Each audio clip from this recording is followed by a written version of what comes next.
Hey, there was a question that came up on Luthier website about the should I be able to pull my strings out of my nut slot here when they're tuned up to pitch? The answer to that is yes. So this guitar is a 60 Les Paul. It's tuned up to pitch. As you see, you can grab the E string, you can roll it relatively easy out of the nut slot.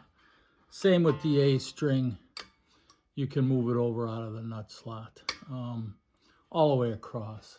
And I think the user raised this question because he couldn't pull his string out because the nut slot grooves were too deep. And I would tend to agree. And what I do when I'm making nuts or filing nuts or whatever, on the wound strings, if you look at the the E, A, and D, they're wound. You'll notice that the E is only about halfway in. A is about level with the top. D is level with the top. B is level with the top, or G is. B is, and E is level with the top. Now, one of the other key things to remember is that all your intonation is off this front contact point, right? And where it hits on the bridge, the Tune-O-Matic, or whatever guitar you're using, it's going to be this touch point. So your slot here has to, on the back side, at least be relieved away, right? So all the contact is in the front.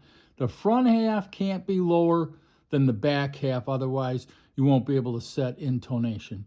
The other thing to remember, especially on a Gibson, which this happens to be, is the angle for G, B, and even A.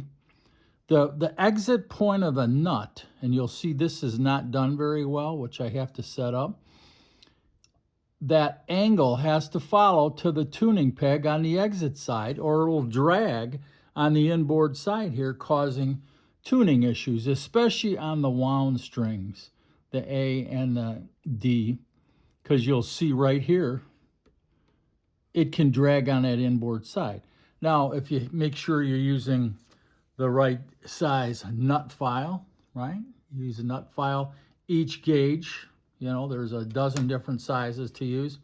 Relieve the back side going towards the tuning peg, especially on the wound strings, the A, D, and the unwound string, the G, which the G and the B always have a questionable tuning.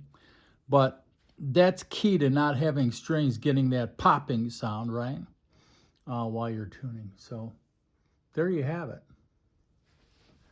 From Delmar's Music and Sound.